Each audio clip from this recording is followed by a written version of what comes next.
Here we go, guys. A lunchtime chat. A Reubsters Clutch. This is what I feel.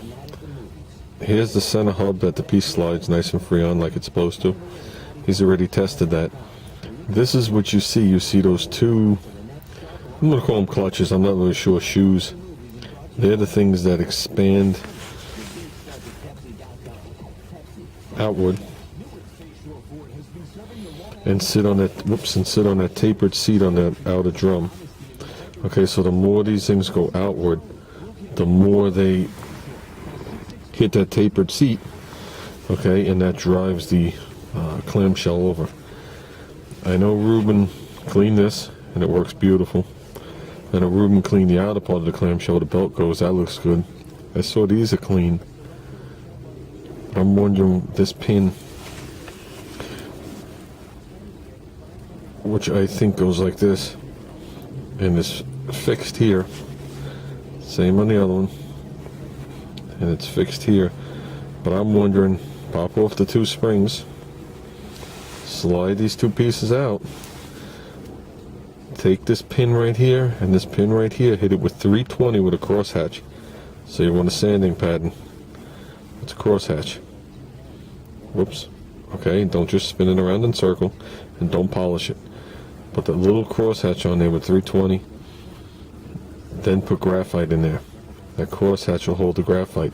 Then make sure that these things slide back and forth freely by hand. It should slide nice and easy. Okay, then put the springs back on. So I'm wondering if they're binding in here. So you give it a little bit of RPM, they expand out. The RPM comes back down, which I still think is a little high, and it can't overcome the RPM and the binding here. Here isn't the problem, it has to get back on top of this. So it's like shoveling your walk, but not shoveling in front of your door. Once you get out on the walk, you're good, but you got to get out past the door. That's what I'm wondering. Because everything else looks good. Has to slide super free on that hub, which it looks like it did, and everything else looks good on what you're showing us. So that's what I would do. I don't think buying a new one of these, let me put it to you this way. Since I'm not there, I'm leaning 50% towards this and 50% towards the idle being too high. Okay, so if you buy one of these and the idle's too high, you wasted your money, and that'll take away from your profit. If it is this, there's nothing here you can't clean. That thing does not look like it was laying in the salt water. But the fact that that outer pulley was as rusty as it was makes me really wonder about these right here.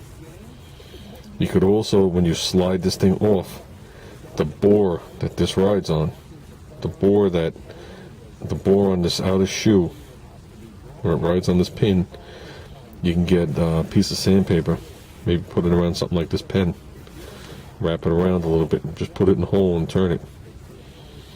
What you could do is take the sandpaper. This is going to be a little big, obviously sitting in my car doing this. You take the sandpaper, put a little piece of electrical tape on it, you put it up to your pin, and you turn it around once or twice, and then you put it in the bore and you turn it in that direction. Okay, I do that on drill bits and wrap it around 5 or 6 times, and that's how I clean out the bores on a brake caliper.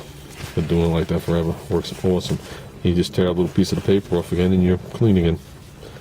But that's what I would do, Reubster. And if you're pulling that idle screw all the way in and the idle's not dropping, that idle should just drop and the engine should just die. Something's holding it open. And the factory setting on that engine, okay, is too high for this torque converter.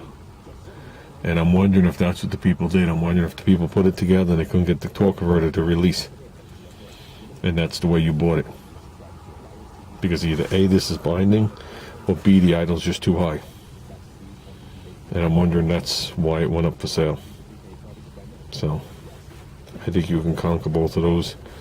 It's Wednesday. You better get your ass moving, dude. Lake Compounds is in a couple of days. And I know if I get my ass on that thing on Saturday night, You ain't selling it. It's going on the roof of my car. Well, I never said I was paying for it.